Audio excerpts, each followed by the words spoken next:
everyone. I'm Leslie, as you know, and I am in a moment going to introduce my cousin Rick Ungar. When I started doing these Zoom sessions, and remember we had no idea in the world how long shelter at home was going to start, the idea was to in some way recreate the events that I have at my office. So I did the first three and then realized I can't really recreate the events. I want to give some kind of educational value, but it's really hard to do it in yet one more Zoom session, though I thank all of you for one more Zoom session. So I decided to take a different twist, and I said, who's the most famous person that I know of that would actually answer my calls? And I came up with Rick Ungar. Now, we share the same last name. My parents were in his parents' wedding, and his parents were in my parents' wedding, I do believe. He grew up in Youngstown, Ohio. I grew up in Akron. He's only a few years older, but I thought he was like 100 years older than me when I was growing up. So I thought he was way too old to ever really talk to or to know very much about. I just heard about him mostly through his mother, Rita, who was another bigger than life person. So my idea with this Zoom session is to make it fun and educational. Rick is a product of Liberty High School outside of Youngstown. He went to the University of Michigan as an undergrad. He went on to law school. And then a year or so later, he decided Hollywood was calling. With no connections in our family, he decided to go to Hollywood and make his... I have to interrupt. Did you say University of Michigan? Didn't you go to undergraduate? Oh my God, good Lord, no. I'm a Buckeye. How dare you? State. Yes. I didn't remember that. Okay. Oh my goodness. I have hung up on people for less of an offense. Oh, but you went to law school in Michigan. In Michigan, but not at Michigan. In Michigan. Okay. So we have my cousin we're going to kind of divide up this 30 minutes with, there's Miss Angela in Hawaii. Hello there, Miss Angela. The first half is kind of his professional journey because he has recreated himself more times than Madonna. And I think there's got to be something of value that everyone can learn that wants to recreate themselves, whether it's Angela in Hawaii with her PhD, or whether it's Elizabeth who left the federal bank, whatever, and started a new career later in life, that we can learn something. And then for 4 years, Rick was kind of like the Ungar's version of Howard Stern. He co-hosted a show 5 nights a week on Sirius Radio on POTUS. The only channel I basically listen to is POTUS, Politics of the United States. And he hosted it 5 nights a week with Michael Steele, who was the former chair of the RNC. And so we're going to look at politics in the second half, how to remake yourself or make yourself in the first half. And you can always chat me a question, and I will ask Rick. Pardon me, Heather? Oh, we're going to take a picture first. Heather's going to take a picture. So everybody say cheese, and we'll get a picture. 1, 2, 3. All right. So we are going to start Rick in Northeast Ohio. So Rick, unlike most of the Ungars, every Ungar I think except me, was born in Youngstown, Ohio, went to Liberty High School. I remember, Rick, that you took a year off after college and you were living in the frozen tundra of Canada before you went to law school. Oh, can you share what you did in that year before you decided to go to law school? Waste of time. Sold carpet for my father. Sold fire alarms for somebody. I did all the things you need to do to figure out, I should probably go to law school. Okay, so you go to law school, and as I remember, you graduate and you get a job in the most prestigious law firm in Detroit. That's what the family said anyways. You spend a year there, and then you decide that Hollywood is calling you. So you did some very serious homework there. That's right. I spent 1 year at that law firm. That's exactly right. Everyone was so proud. And then you said, no, thank you. And I'm going to go to Hollywood. You want to hear that? You want to hear the story of why I said no, thank you? Yes. All right, so here's the deal. There are, in the state of Michigan, there are two principal law firms. One of them is called Dykema Gossett Spencer Goodnow and Trigg, which is where I went. The other is called Honigman Miller Schwartz and Cohn. Now, the Schwartz of that law firm is my cousin, who had helped to put me through law school. And I got an offer to their firm, and I had lunch with them. I said, I'm not taking your offer, because I got an offer from the other firm, which is decidedly non-Jewish. I said, first of all, if I come to your law firm, I am always going to be your cousin. If I go to the other law firm, I am the fourth Jew in their long history to have an offer. So, and he understood it perfectly. So we get to the end of the first year, and they call us in for our annual review. They make this huge fuss over how much business I had brought in. I had apparently brought in more business than most freshman attorneys ever did. And after they make this big fuss, they then say, now we've decided we're not giving first year associates bonuses this year. To which I looked at them and said, then why did you just make this big fuss about all the money I brought in? And they kind of shrugged, and I quit the next day. Now, I know that we can't say the road not taken and all that, but if you would have gotten a bonus that year, do you think you would have stayed? I would have stayed a little bit longer, but no, I was never destined to be a partner at a large law firm. Okay, so from Detroit, you say Hollywood is calling. Well, no, first, I had been involved in the music business. In fact, the reason I was bringing in so much business, I was in Detroit, and what else was in Detroit? Motown. And I was representing a lot of the Motown acts, and I had done a fairly large piece of litigation against Berry Gordy. So I was well connected in those circles. So I actually stayed in Detroit. I started a record label with a guy who had been my client. His name was Don Davis. Don had produced a record. Who remembers Billy and Marilyn, You Don't Have to Be a Star to Be on My Show?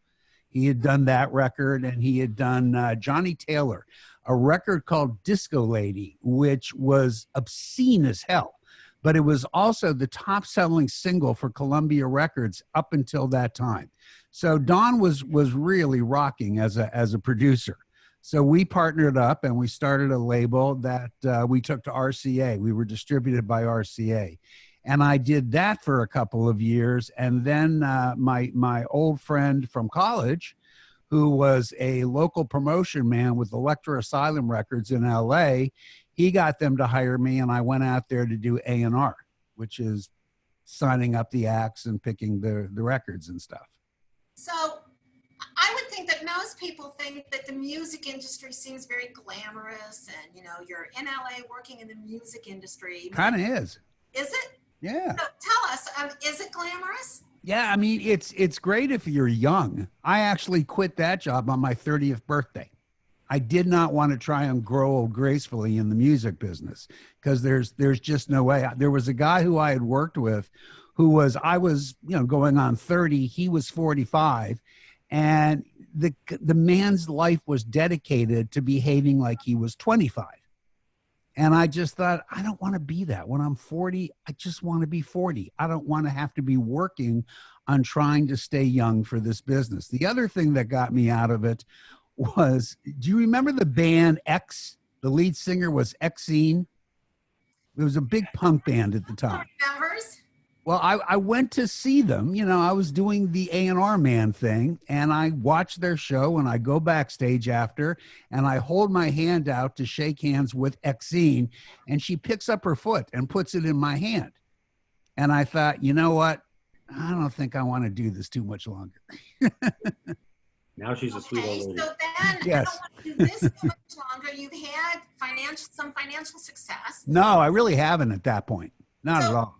So, but you've represented people, but what does that mean? It's a tougher go till you get financial success? Well, my financial success came from something other than practicing law.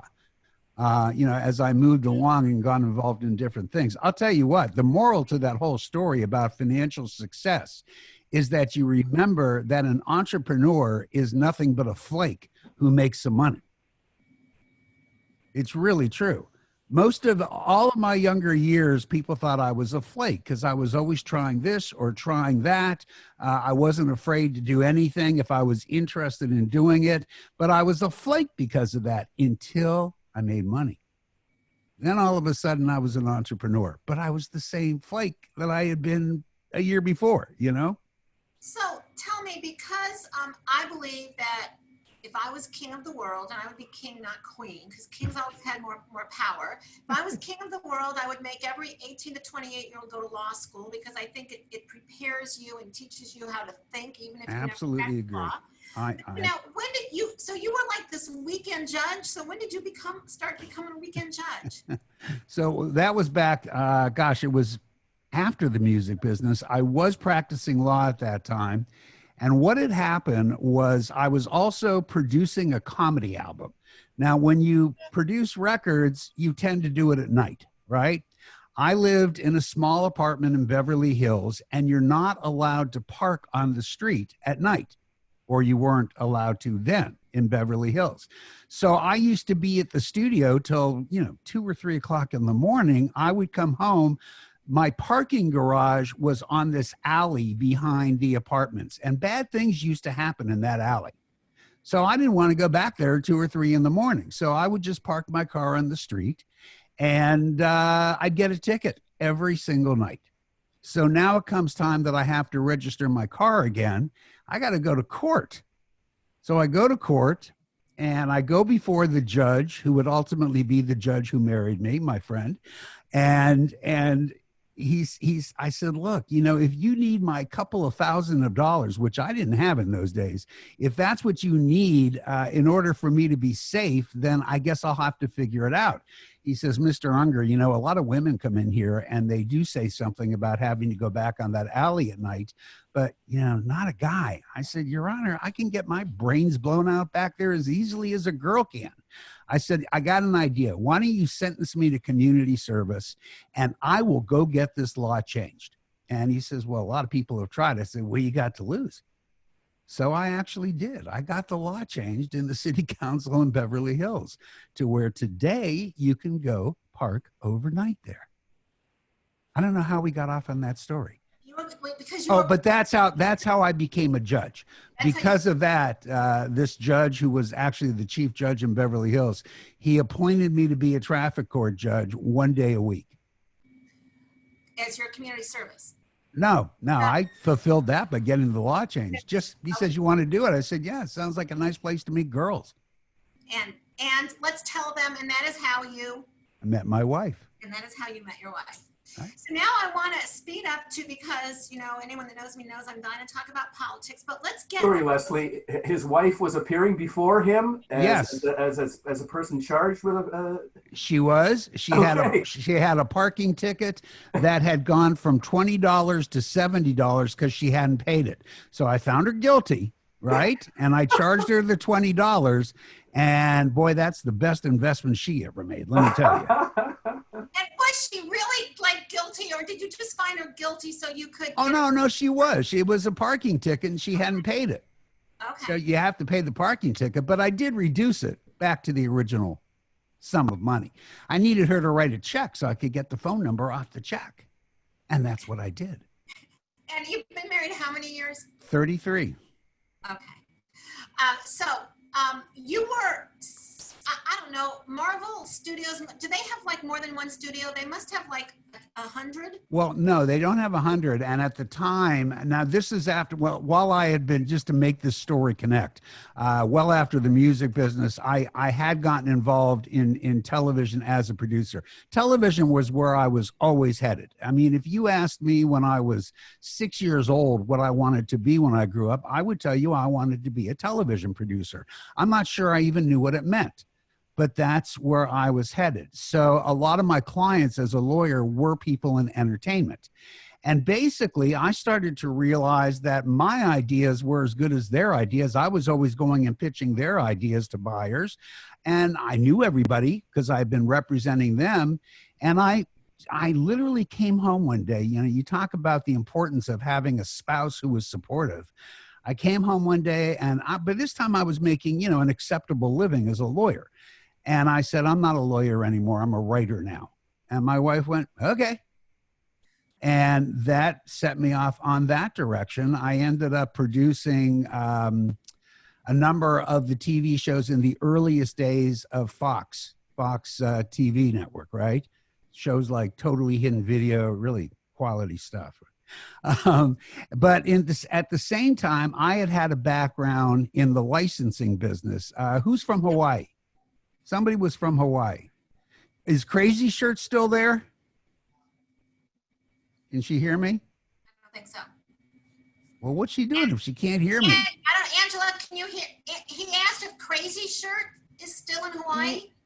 No, I don't know this person. Oh, no. Wait a second. This is the retail business. It's they are. T-shirts. It's a T-shirt business. Yes, they are. Well, I got started in that world. Their biggest T-shirt, I don't know if it still is, was by a cartoonist named Hap Kleban, the Kleban cat. And I got in business with Hap, and that's how I got started in licensing. Well, I knew how to make TV shows. I understood the licensing business. So it occurred to me, gee, why don't I come up with a TV show that I can sell toys and T-shirts and things like that? And that's where I started to set my direction. Okay, well, so if somebody meets you somewhere and you introduce yourself, you are likely to say as a description of what you do, you are likely to say you are a radio talk show host today. But before that, I heard you say you are the father of. Oh, the biker mice? Uh-huh. Right. Yeah. I mean, the biker mice was the result of realizing that I could use TV to make cartoons and sell merchandise. And, listen, the biker mice was basically 3 joints in the middle of Lake Arrowhead at midnight one night. Drugs do pay. And the biker mice is how I would actually change my financial situation. I made a lot of money on the biker mice from Mars. It worked out very well. So, and then that had put me on the whole path of that business. Next thing you know, I'm president of Marvel. So what does that even mean? So you're president of Marvel in Hollywood. Like, what does that mean you're president of a studio? Well, it depends. When I started out, I was president of the production company, which was the animation company. So I was responsible for the animation that was going through there. Lucky for me, the first project that went through there happened to be the one that I owned. So I was both the president of the studio and the executive producer of Biker Mice from Mars. That was a pretty good deal for me as it worked out because I took most of the money. So it was really overseeing and dealing with whatever comes up in a business every day that you have to run. My other, I always have 2 maxims that I share. The first one being that an entrepreneur is nothing but a flake who makes money. The second one being you need to be bilingual in whatever business you are in. What worked out so well for me as an executive was that I had creative credentials. I had created and done better with characters than anybody who worked for me. So they had to take me seriously creatively. At the same time, I knew how to read a balance sheet. I was a lawyer. So the suits had to take me seriously. I could speak both languages. And that was absolutely critical to what ended up happening. Because what really goes on, and I don't care what company you work in, if there are technical people, if there are the operating people, there are people who do different things. Inevitably, they are insecure about each other. And because they're insecure, because they don't understand really what they do, then you're always taking shots at each other. You go to a Hollywood studio of any sort, and you talk to people who are on the creative side, they're always picking on the suits. And the suits, of course, are always picking on the creative people because they don't understand money. All they want to do is spend money. Well, if you could speak both languages, you overcome those insecurities. And that played a really important part. I could speak both those languages. That's how I ended up the head of all Marvel. Marvel was at that time a New York Stock Exchange company. It was later bought by Walt Disney. Three questions before we go to politics. I'm going to ask for 1 or 2 word answers. Actually, 4 questions. You won a daytime Emmy. What was that like? I never won a daytime Emmy. I thought you did. It says on Wikipedia you did. It does? No. I think I was nominated I was actually nominated for an Academy Award for a theatrical short that I did, but I didn't win. And Biker Mice, actually a number of my shows probably had nominations for Emmys, but for different parts of it, maybe sound or this or that. You know, I never in my entire life submitted myself for an Emmy. I just never cared. I cared about the check. When we think about the movers and shakers in Hollywood, what is something that would surprise us about those people? They're short. The person that surprised you most in the entertainment business. Oh, boy. Nothing's coming to mind, but I'm sure there's somebody. Ask me another one and I'll work on that. Someone that when you finally got to meet them, whether in a performing or behind the scenes, that disappointed you? Oh, I'm sure endlessly. Okay. Yeah, I'm actually more interested in the other question, and somebody will come to mind. No, you're listen, you know, I could tell you stories, but I won't because I only know one of you. People in that business can be odd. I actually hired, I don't know, have any of you ever seen a TV show, Access Hollywood? Yes. Okay. Well, Hollywood. What's that? It was famous in the 2016 election. Yeah, that's right. It was. I hired Billy Bush. I hired all those people because I started that show. And the first person that I hired was a woman named Giselle Fernandez. I don't know if you remember her. Giselle, we were partners with NBC on this show. And they had a contract with Giselle for the Today Show. And apparently they were finding her very difficult to deal with. So they frankly kind of pawned her off on this show. And I liked Giselle, and I thought she was really good. Giselle turned out to be a disappointment. Okay, so a disappointment. Okay, yeah, so now there were many.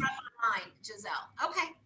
Now I'm going to turn to, you've got this successful career, you know, in Hollywood, and then all of a sudden, like, you turn up on Forbes and Friends on Fox TV. And my mother goes like, do you think that's our Ricky Ungar? And I'm like, on Steve Forbes, Fox and Friends.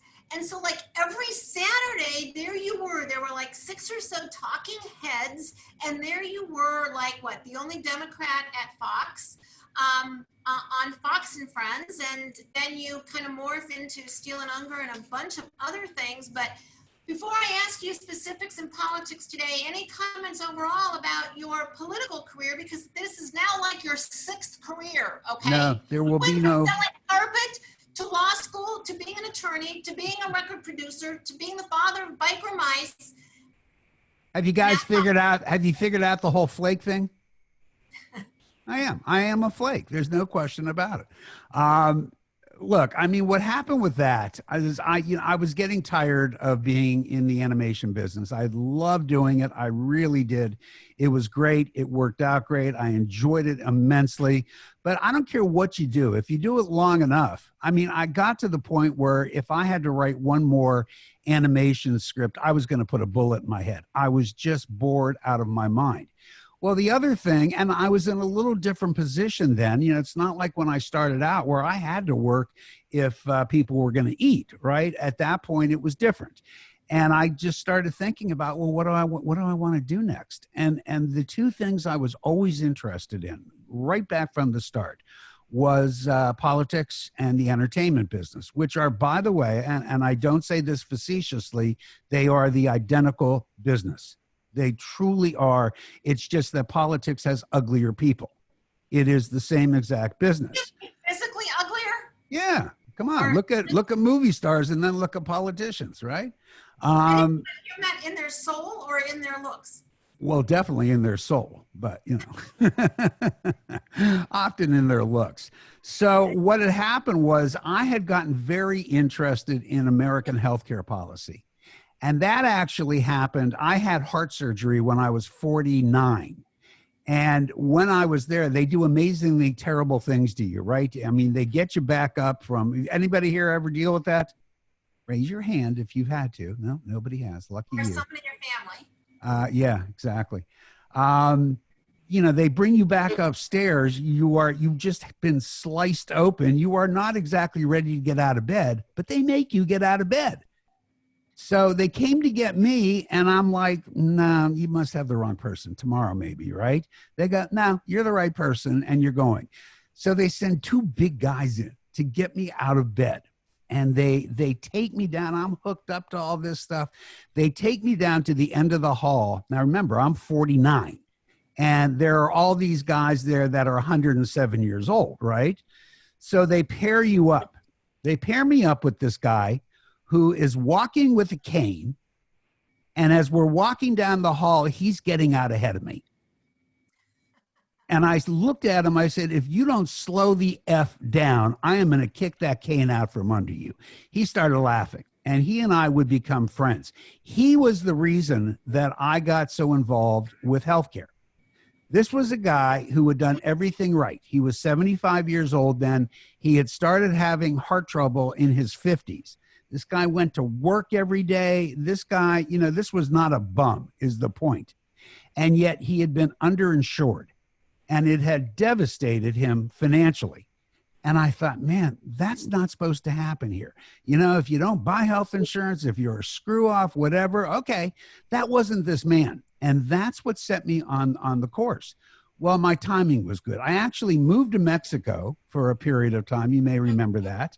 And I spent my time studying healthcare and healthcare policy. Well, when I came back, I actually got, I was looking for somewhere to be able to write. Anybody remember Bill Bennett? He had been the drug czar at one point, I think, and energies. Republican. Yeah, Republican. He had started, this is the early days of websites. And he had started one, and somebody hooked me up with him. And I said, you're not going to like what I write. He says, I don't care. That's why I want it. So I started writing there. I don't think anybody really ever saw it, except one guy saw it. And he happened to be the guy who at the time was the senior vice president of news and sports at AOL. And he was starting a new web thing with the backing of Forbes. So he called me. He says, I read you. I go, why? He says, I'd love you to come and write for this new thing, and I'll pay you $100 a month. I went, all right. So I went to it. It was called True Slant. And I wrote a True Slant. There weren't many people reading it. But about 2 years later, True Slant gets purchased by Forbes to become their new architecture for their website. And they kept 5 writers, and much to my surprise, I was one of them. So now I end up at Forbes magazine, where there's no other way to say it. Here I was, a liberal, writing about healthcare policy at the bastion of conservatism, and I became their most widely read writer.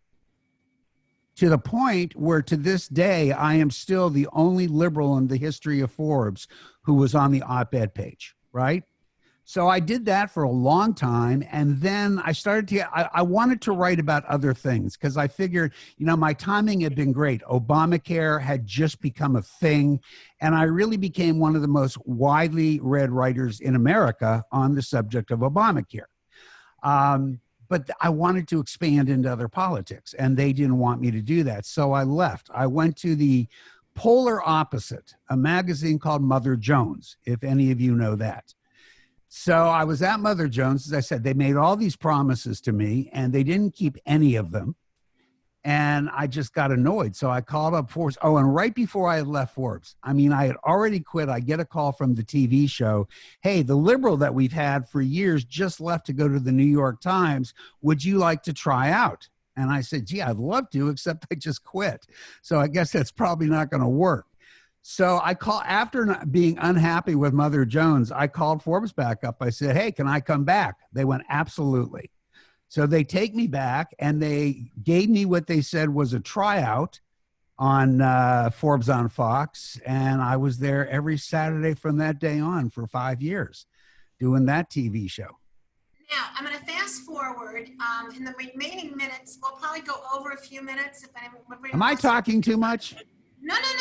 You have had a fascinating life, but I have to ask you, in a lightning round, 1 or 2 word answers, who's going to be Biden's vice presidential running mate? Who do I want or who do I think it'll be? Who do you want? I want Karen Bass. Who is she? Karen is a congresswoman. She's in her 5th term from California, somebody who I have known ever since she was the first Black female speaker of a state house. She was the speaker of the California Assembly. Brilliant woman, extraordinary legislator. And now they're talking about her for VP. If she's not picked to be VP, she will be the successor Speaker of the House to Nancy Pelosi. She's wonderful. She's really together. Jeffries was going to be the namesake. Who? Hakeem Jeffries. No, it'd No? be Karen. It'd be Karen. And what about I want Tammy Duckworth. I can understand that. I think she'd be a great choice. There are many people who I think would be a good choice. Tammy'd be terrific. Who do you think it will be? I have no idea. Oh, come on. If I honestly don't. no I guess? honestly don't. No guess? If I were guessing, I would probably guess that it's, I don't know. I can't guess. I can't guess. All right. In 3 words, why do GOP leaders stay so freaking quiet through Trump world? Chicken shit. I can do it in 2 words. Okay. 4 months out, a lot can happen, but 4 months out, who do we wake up to as president after this election? It's too soon to say. It really is. Right now, if you are a Joe Biden supporter, you have good reason to feel good. But it is. So much can happen. There are a few things you have to watch right now. And some of this is learning the lessons of 2016. Number one, you really don't know anything until you get past Labor Day. Polls are interesting, but things change dramatically once you're past Labor Day, because that's when the country really tunes in. People who are political geeks, yeah, we've never stopped being tuned in. But your average American tunes in after Labor Day. So you have to wait and see what happens then. There is a lot that can happen between now and then. I think, the reason I'm even willing to say you got a pretty good shot if you like Biden. The way I analyze the economy, it's not going to be good when we get to November 3rd. And that's going to be a real problem for Trump. But, and there's a big but here, while it's going to be a big problem for him, I still say certainly Trump supporters, and even those who may not be Trump supporters, are going to look at it and say, this isn't his fault. He did not bring us this pandemic. Now, others are going to say, no, he didn't bring it, but he sure as hell screwed it up when it got here. And that is going to be a pivotal question. People who believe that there was nothing he could have done, and people who believe he could have done much better. I'm going to ask you, the Senate, will it stay Republican? I'm feeling better about it switching now than I think I have in a very, very long time. Looking at some of the races locally, there's a very good chance that it will flip. A lot of it's going to depend on the presidential race. It always does. The primary advantage is you have so many Republican senators who have to stand for election this time. So Most that obviously. endangered of those. What's that? Most endangered Republican senator. Gosh, I would say the senator from Arizona. Oh, okay, yeah, the one that Mark Kelly's going to replace. That who? Mark Kelly, yes. I think Mark right now is up about 9 points. I talked to his campaign manager yesterday, actually. They're feeling pretty good. They won't say that publicly, but they're feeling good. So I think she's in big trouble. There are a couple of others. I think Collins has got a problem. There are a few. But when I say a few, what that probably means is if control switches, it's going to be very slim. It's going to be 1 or 2 votes. talking to campaigns, your favorite elected official to interview? My friend Tim Ryan, I knew you were going to say that. your congressman. He's not my congressman, and I don't get it. He's not? Doesn't he have Akron? No, he does not. Oh, I just like talking with Tim. Now, there's actually quite a few politicians I like to. Some of them would absolutely shock you because some of my favorites to interview are stone cold conservatives. You know who I love interviewing? Who? John Bolton. John Bolton cracks me up. What's that? The mustache? Yeah. Yeah. Now, he and I disagree probably on what time it is, right? But he is so smart. The one thing about Bolton, and this is what I respect in any politician, if you know what you're talking about, and I know what I'm talking about, then either one of us could be right. But see, when I'm talking to John Bolton, he knows so much more about what he's talking about than I do. So I take him very seriously. He also, believe it or not, is really funny. Yeah, that is kind of funny. Nobody gets that with him, but No. he's really funny. The other person who I talk to quite a bit is Sean Hannity. Do you still talk to him? Of course. Of course. You used to tell me you were like best friends. Sean is an absolute monster on the radio and on TV. I hate everything he says, but he happens to be a really sweet person. I have to ask you, does he believe what he says?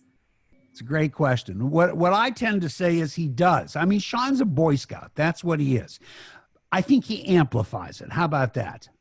He's not quite as crazy as he plays on TV, but he amplifies it. But yeah, he does believe this stuff. He is a Boy Scout.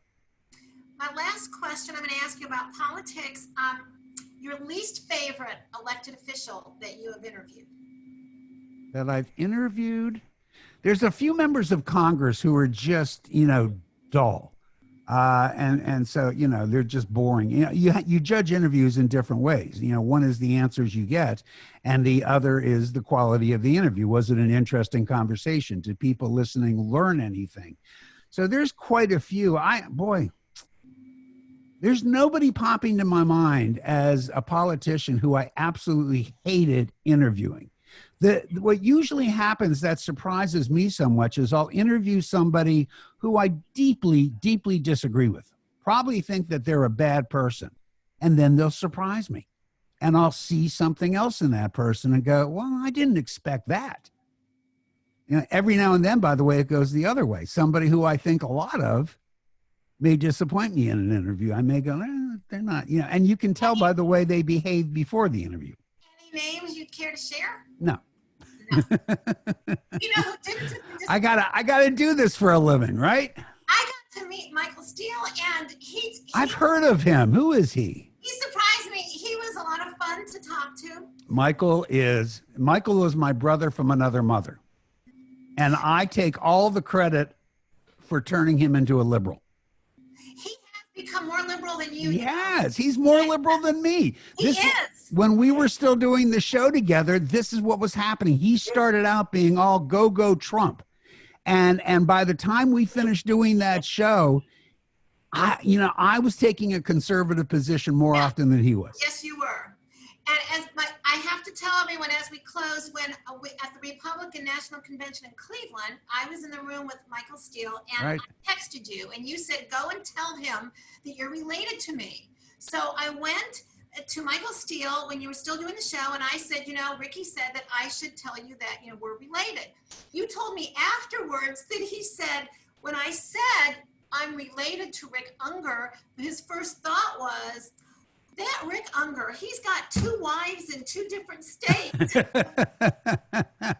I thought he would have picked on you for calling me Ricky. That's the sort of thing that he would have had fun with.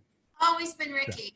He's really a good man. He is. He and I still talk regularly. He comes on my radio show a lot. I go on his podcast. He's one of the good ones. I asked Ricky Ungar, a cousin of mine, of the most famous Ungar in the Ungar family. I don't know if that's a good thing. Well, I didn't say infamous, at least. Right. Famous, to be a guest because I thought he could add something in his multitude of careers that he has had, that there was something that we could learn. I think one of my takeaways is speak two languages. In his case, it was the animation and it was the ability to talk to the suits, but to ask yourselves, can you speak two languages? And to get some of his take on politics. I thank all of you for joining us today. And Rick, I thank you so much for not only saying yes, but the fact that when I texted you, when I came up with this idea on a Saturday night and texted you, you answered me like in 30 seconds. Well, that's the problem with relatives. You have to say yes. By the way, can these people ask questions if they want to? They can, yes. God, you're all so shy. They can. Hang on one second. Everyone, don't go anywhere. Heather, can I unmute everybody? Yeah, we're going to unmute everyone that's staying with us. We're going to go longer, and we're going to unmute everybody. I'm done for the day. So. And if anyone that wants to stay along, and please stay along. I have an. I can stay on Zoom as long as. Vicki, can I ask you? Where's that coming from? Oh, there. I see you. Yes, your cousin, the other cousin on here. The one I haven't seen in a really long time. I will tell you how long it was. It was the presidential election, the first time Ronald Reagan ran. Oh my and God. I was staying with you and Bobby at your apartment on Venice Beach. Is that right? Because I remember my sitting on Lord. the sofa and you're talking Republican, Democrat, he switches, what is he? But I also remember Bobby driving an American car and you get picked up by a limo. I can tell you as a public school educator, there's not a person that didn't hear when I came back that summer of staying there with you and this experience, having the limos bring you and drop you off. Which It it must have seemed pretty incongruous because that was a pretty crappy apartment. It was. Yeah. I can't remember why cars were picking me up, but I must have been doing something. That's very It was funny. a great location to block off. Yes, the beach, it but was. yes, It was. I think that, people would have been hanging out windows to watch who lives there coming and going that way. It was a terrible apartment, and it's where when you move from the Midwest and you go to LA, you got to live at Venice Beach for your very first home there, and Right. that's what I did. But it was a terrible apartment. But I was very impressed. Oh, you're easy. I was. Look at where you've gone since. I was going to say you should see my houses now. That was Leslie, rude. That was rude. let's have your cousin back again. Well, hey, you're being asked for an encore performance, Ricky, And of what? of you. In Yeah. what do you need? Well, interesting, Ricky. This is Christine in Hi, Christine. Akron, Ohio, and I know something Akron, you Ohio. said. Akron, Ohio. My favorite basketball player comes from Akron, Ohio. Yeah, I know. I know who that is. I think. You're being know. asked by a scientist a question, so Okay, put on go ahead, scientist. It really rang true to me when you said that you speak the two different languages, and I have been working in the technical side all my career. Right. And now I'm in general management, and I speak very well to technical people, but not so well to the upper managers, the business, the suits, I don't know if I call the technical people the creatives, but it is. No, but they're technical people. Yeah. It is technical, and we, I tend to rub the salespeople wrong and the business you side can- of it wrong. It's interesting though when you said that. I thought, But you can work on that if you want. Yeah. You know what? I didn't tell you who first gave me that advice, and I think you'll get a kick out of it, so I will. The person who got me to think that way said the following thing to me. He said, if you want to be successful as a creative, you need to be 80% creative and 20% business. If you want to be successful on the business side, you switch it around, 80% business, 20% creative. Now, I actually took that and said, no, I'm going to do better than that. I'm going to be just as good in each one. The person who said that to me was Elton John, who is a very, very sharp man. And he always did it. This guy knew everything about his business. You're never going to hear that somebody walked away with Elton John's money. Yeah. Smart guy. He was the one who gave me that advice. And I thought that made so much sense, but not 80-20. Go the distance. You can do that. You want to understand how the salespeople operate? Ask them. Ask them. So Richard, it's been interesting talking to a fellow Richard, and the similarities possibly in our age, our legal background, my legal training. You look younger than me. Everybody's younger than me. 7 or 8 times I've reinvented myself. And I too twigged on speaking the languages. And Christine, further to what you were saying, I have been a judge, Richard, but Christine, I did a program for University of Toronto with engineers who, when they were brought together on international projects, were struggling because it was all about the papers they had published, the patents that they had that they were attached to. They didn't have the personal connection to work in teams.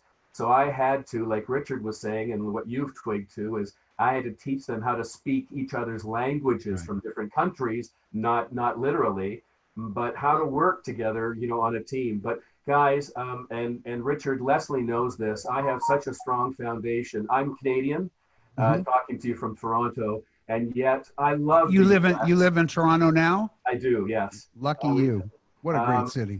I love the US. I spent a lot of time in Ohio, in the Cantons, the Akrons, the Clevelands, and in fact, every Sunday on Zoom, I'm still together after more than 50 years with friends that I developed relationships with. Oh, that's nice. They're trying to stay away from a lot of political stuff. But my question, Richard, to you is, and we face the same thing up here with our administration. Listen,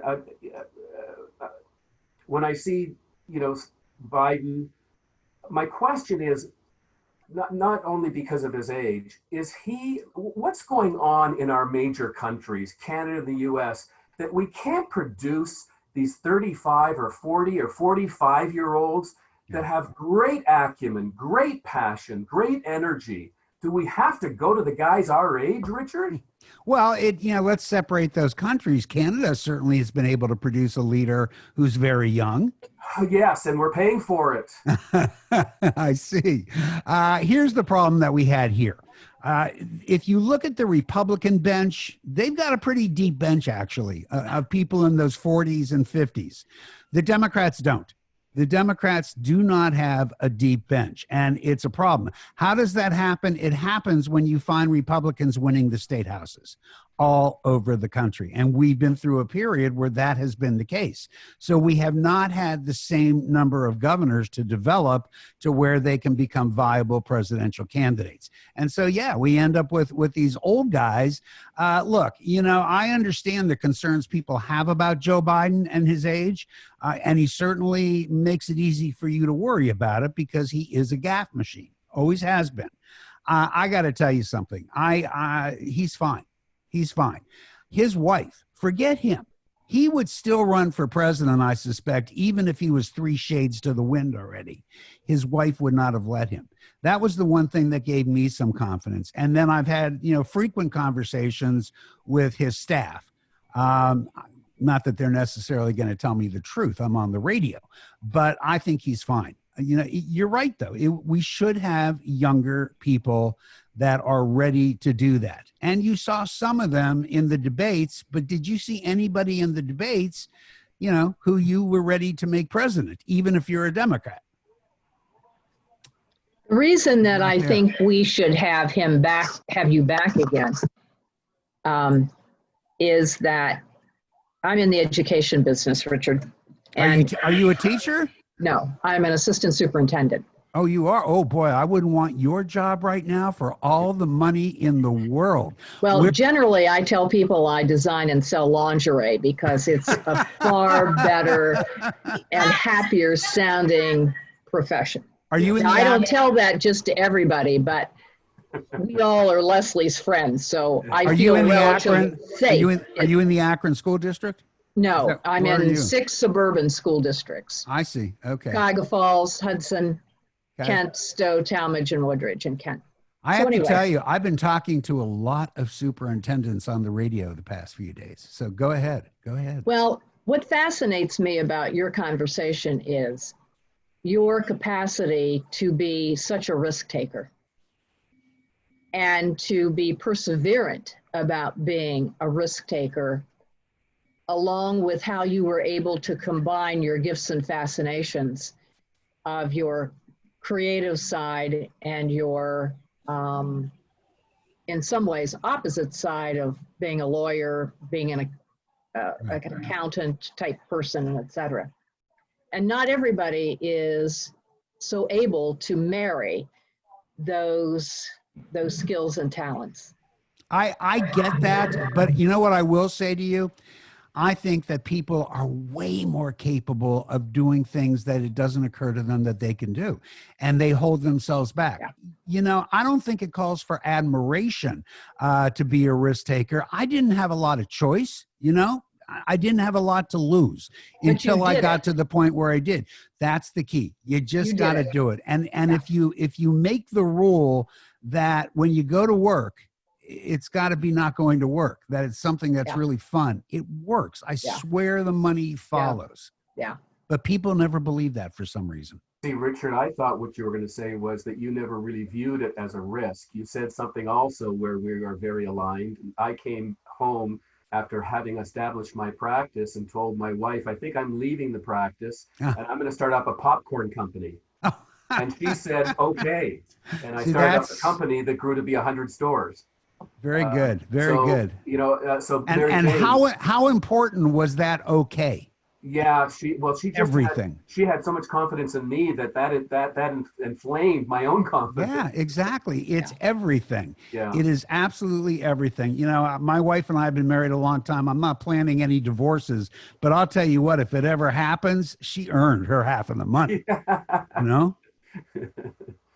So, Richard, I have a question for you as someone who is kind of new in career, and I'll ask my colleague who's also on the call to keep mum about what I'm about to say, but I'm starting to think about kind of what's next for me.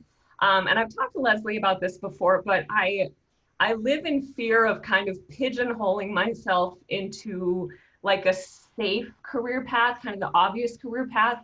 And I'm just wondering, like, I work in corporate marketing, which it pays the bills. I like it, but it doesn't like light me up the way it sounds like a lot of your career stages has. And I'm wondering what advice you would have for someone who is newer in career, has some experience under their belt, but is just trying to think more. Well, what do you want to be when you grow up? That's a great question. If you would have asked me when I was 9, I would have said a zookeeper. Well, you know, if you can't really set the course if you don't know the answer to that question. But what's important to me, at least, is when you're answering that question, don't start ruling things out, saying I can't do it. Sure, there are going to be some. You know, I wanted to be an astronaut when I was a kid. I promise you, I was never going to be an astronaut. That is not something I am capable of. So there are going to be things that you're going to go, yeah, you know, it'd be really fun to be a movie star, but I'm not going to be a movie star. But you'd be amazed how far you can push it to things that you really wish you could do. And then once you got that, then you have to ask the question, all right, how much appetite do I have for risk? Do I have a family that I have to worry about? Whether I like it or not, they got to eat. So, and then you can start factoring those things in, and then you can, you know, say, all right, am I willing to go into the hole? And if I go into the hole, what are the odds that it's going to work out okay? The truth of the matter, I mean, I have failed at a number of things, believe me. And I've had to drop back 10 and punt, you know, do things, jobs I didn't want to do. That's just part of it. But you have to be willing to know what you want to be. And why can't you be it? Let's just assume for the minute that we only have one life. I don't know if that's true or not, but let's just assume it. Why would you want to waste it doing something you don't want to do? That does not compute to me.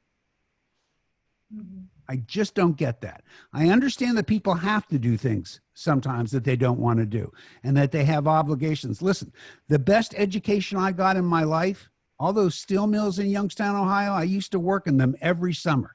And what I learned from those guys who all they cared about was their kids going to college so they didn't have to work in the steel mill. I got a better education from those people than I got anywhere else. So, you know, those were guys that I admired because they really didn't have a lot of choices. And that was really sad to me. but it's different now. We're in a different era and at a different time where you can almost do anything you want if you're willing to do it. Yeah. But sometimes, as a responsible parent, we do those things because whether or not you are, well, it's a partnership, and you've got your children. No, sure, You you have brought in, responsibility, of course. and I can, in my profession now, I meet countless number of people that go to a job that they don't love but is stable, and it provides them the ability to move from a smaller house to a little larger and have a vacation every 6 or 10 years. And their kids are getting an education, and their kids are safer in Canada or even the States than they were in some of the third world nations that they've come from too, Richard. So I get that. I do. But I just wonder how many of them push themselves and ask themselves, you know, I'm doing something that is taking care of the family, and that is obviously intensely important. Yeah. I wonder if I could take care of the family doing something I'd rather be doing. Yeah. And I have a feeling more times than people realize the answer is yeah. Maggie, I look at what you're asking about in terms of something called passions. Yeah. And the question is, what do you believe in your head and your heart are your passions? Not what's on a piece of paper on a checkoff list, That's right. but what do you believe in your head and your heart are your passions? And I think that when your head and your heart come together, they form a crossroads. And that's where you have at least a better idea of knowing what is going to fulfill you. I think that's a great way to put it. I really do. See, now at Something my for age you to now, think about, honey. my only passion now is to take a nap. I'm old and I'm I tired. like that too. It's getting really hard to get up every I morning at think I'm 5 older o'clock. than anybody on this little gig. God, I hope so, because nobody's ever older than me. Well, I think I probably am. Well, you look good, Mary, you know? Leslie can tell you. And, you know, I had a client that had a fairly kind of boring job, but she was an avid amateur ballroom dancer and tennis player. Okay. She worked 5-6 days a week. She took lessons in tennis and ballroom dancing and competed in both. And I think she got her passion from doing those things. If that made her happy, awesome. Instead of from a job. So Yeah. I think we have to look at, you're right, MJ, the passion has to be fulfilled. For some people, maybe it isn't their job, and maybe it's, you know, what their job allows them to do. The bottom line is, if you're happy, you're doing something right. I just can't understand all the people you encounter every day who are miserable. Why? Why are you being miserable? You know, it just, I don't know if you have And to. there are so many of them. There really are. Live in a smaller house for 2 or 3 years if that's what you have to do to take the chance. I mean, Richard here, you know, he took a chance. He had a law practice. I don't know why he picked the popcorn business. I'd sure like to hear that. But he went into a business he wanted to. Why popcorn? Jack Klugman. Richard? Jack Klugman. I adore Jack Klugman. What's he got to do with it? Jack Klugman in 1979 was featured in an article from the States that he was going to open up a place called Jack's Corn Crib. Huh. So I decided to go to New York City and see what they were doing. Thought I could do it better. Ended up going to Chicago. Anybody been to Chicago and had Garrett's popcorn? I have. It's a crazy place. Yeah, it is. For you folks that haven't, he has 3 flavors. He had back then, and I don't know if they've branched out. He had caramel, he had cheese, and caramel and cheese. Right. Those were the 3 flavors. I watched as buses would stop in front of his place, and the guy, the bus driver would get out, and everybody would wait. He'd get his popcorn and come back in. I figured this guy knows something. Interesting. So did you open up retail locations? I opened up retail locations in Canada. We went to the States a little bit, over in Hong Kong, over in Australia. I sold out and I came back into law. Interesting. What kind of law are you practicing? It used to was corporate. Now it's personal injury. And now I'm just judging and I'm arbitrating. That sounds like the right direction to go in. Maggie, if I Yeah. can tell you something, and I'll just put Richard and I into a similar generation and not young Leslie. How am I doing, Leslie? So much. What a kiss You know ass. what, I'm Maggie? telling you. I think that you are probably similar age to my kids. And my kids, I refer to it as the noise. Oh my gosh, you know, I've never wished myself young again. I'm so happy I am the generation that I am. I'm an early 50s child.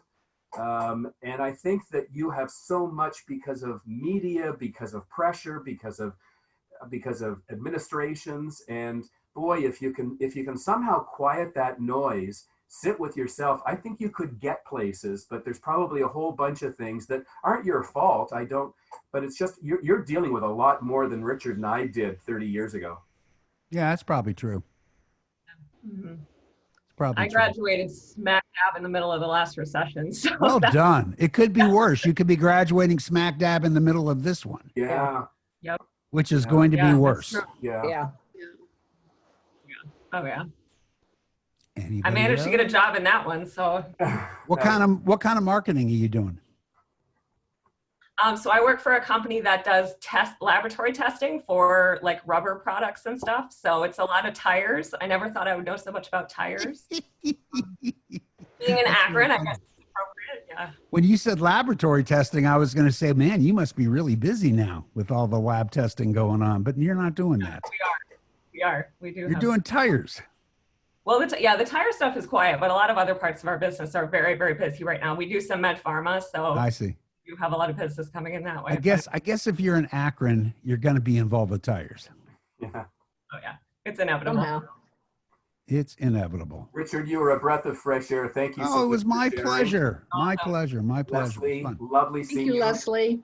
Thank you, Everyone, Leslie. stay tuned for who's going to follow up next month and who could follow up Rick. Well, you know, I have a booking service too, so we There you can. go. And he answers you fast. You know, when you text him, he answers you fast. I thank all of you for joining me. Somebody out there, come join us for August 7th Horse Talk, and I look forward to seeing you in cyber world or the real world soon.